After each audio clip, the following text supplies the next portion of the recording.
Halo teman-teman, perkenalkan nama saya Lisa, NICCP 222 SID, Kampus Politeknik Pratama Mulia, jurusan akuntansi. Di sini saya akan bahas tentang hal akses atau security matrix pada modul manufaktur aplikasi Odoo. Kemudian pengertian hal atau security matrix yaitu fitur untuk melihat terus akun atau user apakah bisa create, read, update, delete, atau hanya bisa dokumen saja pada bagian tertentu yang dikehendaki oleh admin, di mana kita juga bisa mengubah ketentuan yang ada atau sesuai dengan kebutuhan sebuah perusahaan. Fungsi dari security matrix adalah mempelajari berbagai konsep, prinsip, dan standar untuk merancang dan mengimplementasikan aplikasi, sistem operasi, dan sistem yang aman. Pertama, mengatur akses menu, tab, file, button, dan lain-lain berdasarkan grup. Kedua, mengatur akses model sampai tingkat CRUD atau create, read, update, delete. Ketiga, mengatur akses record atau data suatu model berdasarkan grup atau user. User A hanya bisa melihat dari data sendiri, sedangkan user B dapat melihat data user C, D, dan seterusnya. Kemudian, fitur security pada Odoo dibagi menjadi dua, yaitu access right dan record rules. Kedua fitur ini sangat bermanfaat dan saling melengkapi untuk bisa menghasilkan poin-poin di atas.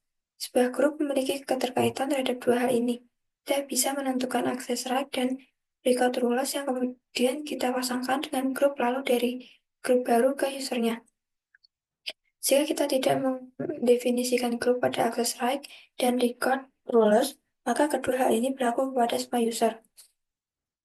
Kemudian skenario, Ziva merupakan seorang karyawan yang bekerja di PT XYZ. Ziva memiliki job desk yang sering berhubungan dengan merencanakan, mengarahkan atau mengkoordinasi kebijakan dan mengontrol dari proses manufaktur, memastikan barang dan jasa produksi secara efisien, serta mengidentifikasi jumlah produksi secara efisien. Serta mengidentifikasi jumlah produk sesuai dengan anggaran biaya tetap dan berkualitas sesuai standar perusahaan.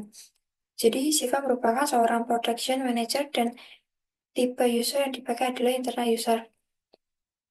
Kemudian di sini ada contoh 5 user yang akan kita import. Yang pertama ada Ziva, kedua Haikal, ketiga Pasa, keempat Nanda, dan kelima ada Vika. Dan di sini ada email dan password, kemudian ada role atau job desk dari masing-masing. Kemudian di sini ada aspek-aspek berdasarkan role modul manufaktur. Yang pertama pada menu operasi, di sini eh, yang pertama membuat order produksi, kedua membuat sistem keseluruhan pengiriman order produksi, ketiga melihat order kerja, keempat membuat order pengiriman, kelima membuat order pembongkaran, keenam mengajukan pembuangan order, ketujuh melihat sistem keseluruhan pembuatan order. Di sini pada user dan administrator sama-sama bisa mengakses menu operasi tersebut.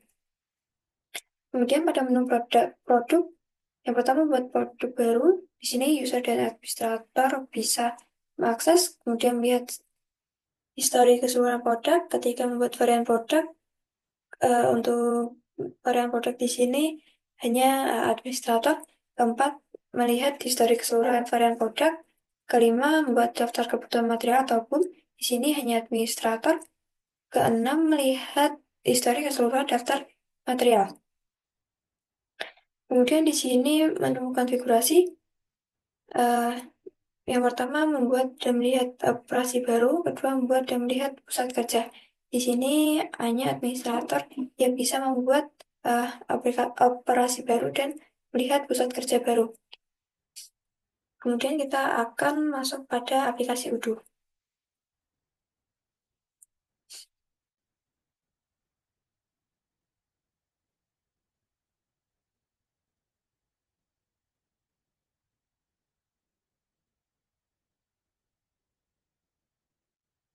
Di sini kita sudah ada pada aplikasi Odoo. Nah, kita akan login dengan menggunakan email dan password.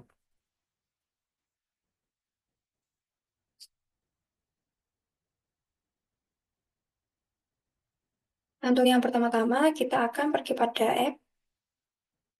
Untuk teman-teman yang belum mengaktifkan menu website, sales, purchase, kemudian manufaktur, dan lain sebagainya, kita bisa mengaktifkan dengan cara seperti ini, teman-teman. Tinggal klik activate.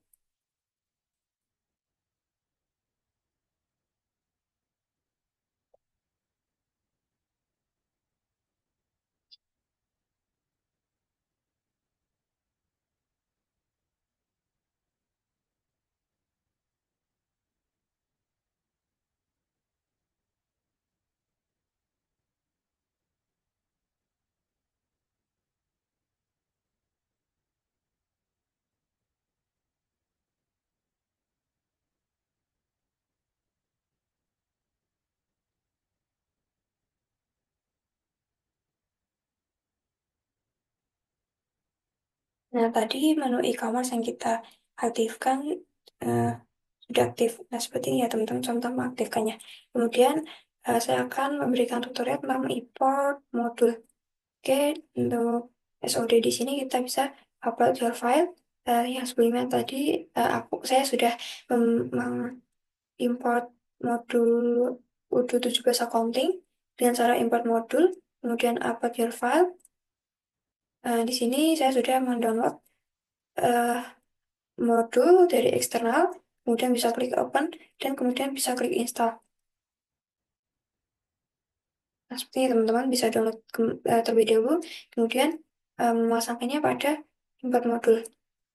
Oke, kita akan masuk pada setting untuk menambahkan user.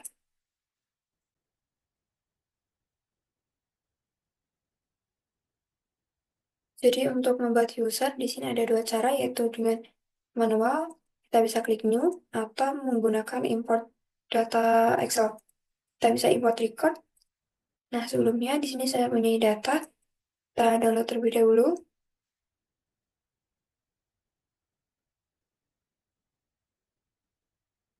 Nah, kemudian kita upload file, kita masukkan file yang sudah kita download, kemudian kita klik open.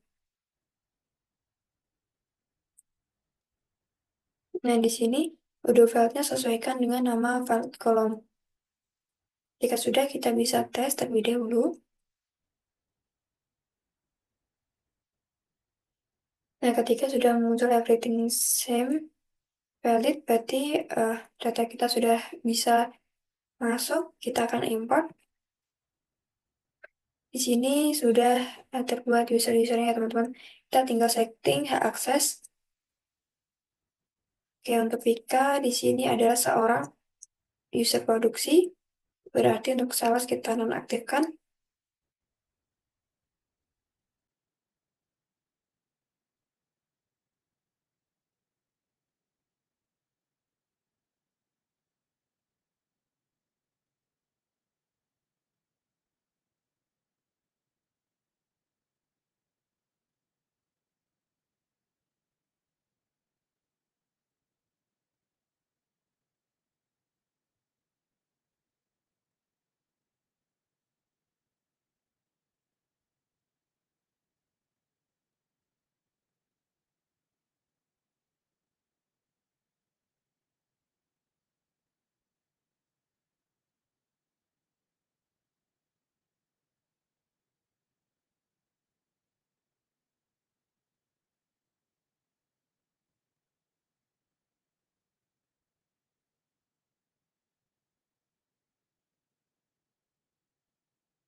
Ketika sudah, kita akan login pada masing-masing akun.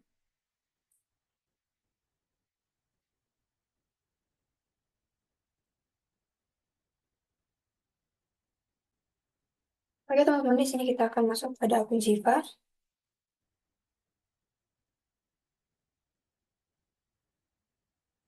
Kita masuk pada modul manufaktur. Dan di sini Jiva sendiri kan sebagai seorang manajer produksi. Nah, dia bisa membuat manufaktur order.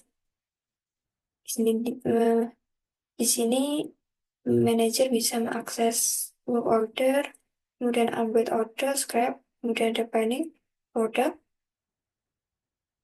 Di sini manajer juga bisa menambahkan produk, kemudian ada produk varian,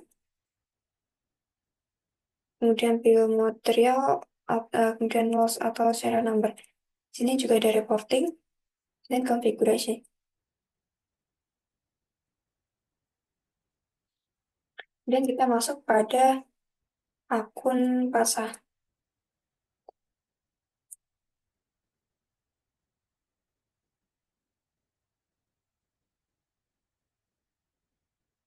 Kita masuk pada modul manufaktur.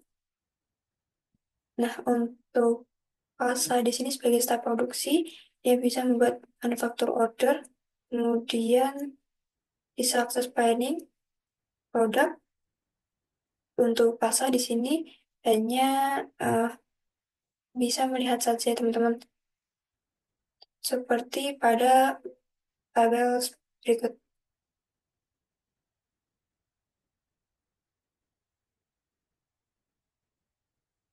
Kemudian di sini untuk start juga tidak bisa masuk pada configuration. Nah, di sini hanya administrator yang bisa mengakses menu konfigurasi. Seperti berikut ya teman-teman. Kenapa antara manajer dan staff berbeda? Karena memang kalau staff hanya bisa kayak menambah-nambahkan aja, sedangkan untuk manajer dia bisa mengakses penuh pada mode-mode tertentu. Nah, kegunaan untuk hak akses ini yaitu untuk membatasi job desk atau akses posisi karyawan atau pegawai pada bagian-bagian tertentu. Seperti contohnya untuk bagian manufaktur, dia tidak bisa mengakses pada modul sales karena ada hak akses yang membatasi eh, antara dua modul tersebut.